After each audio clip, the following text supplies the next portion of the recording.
안녕하세요. 저는 IT 채널을 운영하는 사람으로서 참 부끄러운 이야기지만 10년간 갤럭시만 사용했습니다. 고인물처럼 말이죠.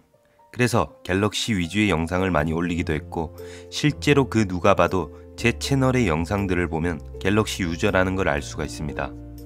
그래서 사실 1년 전부터 아이폰 구매를 마음먹었으나 이미 아이폰 12 시리즈가 출시되고 시간이 조금 지난 상태였고 아이폰 13 시리즈가 나오면 그때 아이폰을 사리라고 마음을 먹었고 위메프 1차 사전 예약으로 아이폰 13 프로 맥스를 구매했습니다. 아이폰 13 프로 맥스가 크고 무겁다고 주변에서 너무 큰 게 아니냐고 많이들 얘기했지만 기존에 쓰던 폰이 갤럭시 노트 20 울트라여서 6.9인치 디스플레이를 사용하던 제가 6.7인치의 아이폰 13 프로 맥스를 사용하는 것은 저에게는 남들이 걱정하는 이유가 전혀 와닿지가 않았습니다. 하지만 무게는 꽤 차이가 나더라고요. 갤럭시 노트 20 울트라는 208g인 반면 아이폰 13 프로 맥스는 238g으로 30g의 차이가 났습니다. 30g은 결코 무시할 무게는 아닙니다. 하지만 제가 사용하는 아이폰 13 프로 맥스는 훨씬 더 무겁습니다. 그 이유는 케이스 때문인데요. 저는 삼성페이로 모든 결제를 이용하던 사람이라 아이폰 13 프로 맥스로 갈아타면서 케이스부터 찾기 시작했습니다.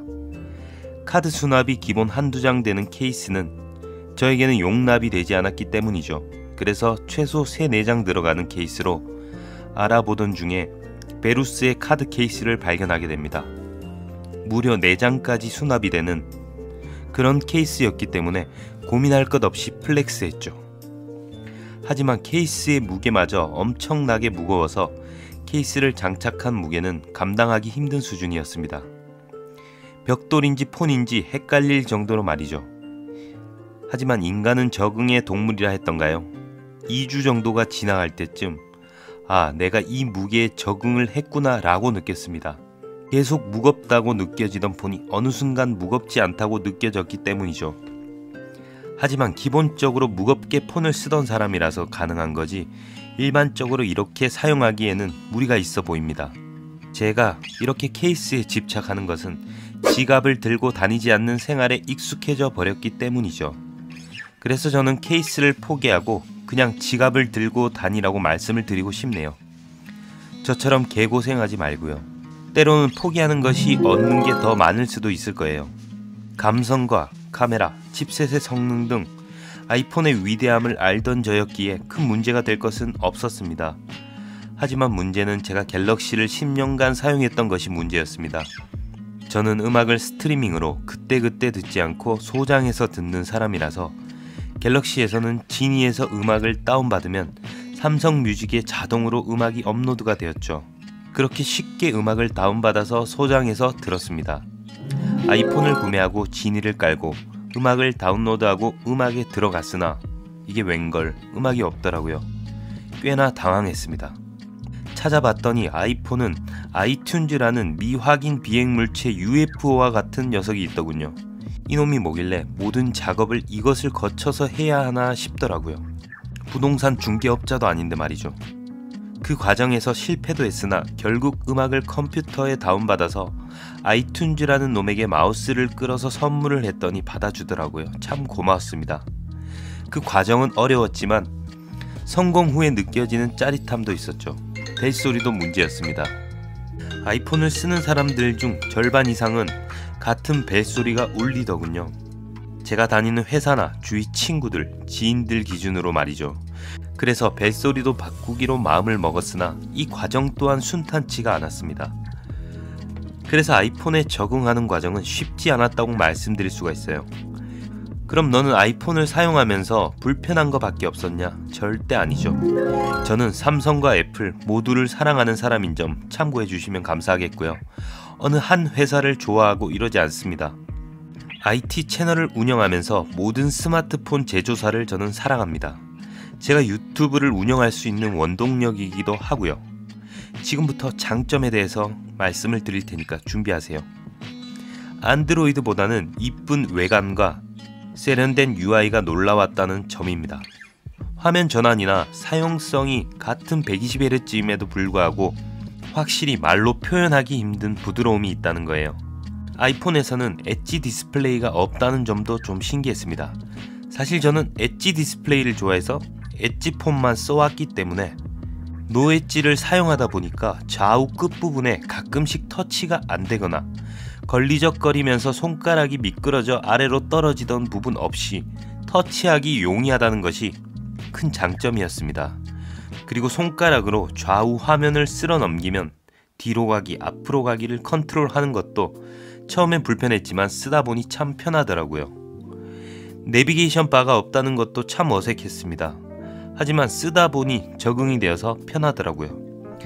갤럭시를 10년간 사용했기에 불편함이 편함으로 바뀌는 과정이 있었던 것은 맞습니다. 그리고 삼성폰을 한 번씩 만지면 참 어색하기도 하고요. 그리고 저는 배터리에 좀 민감합니다. 배터리가 60% 이하로 떨어지면 불안해하는 아주 못된 버릇을 가지고 있습니다.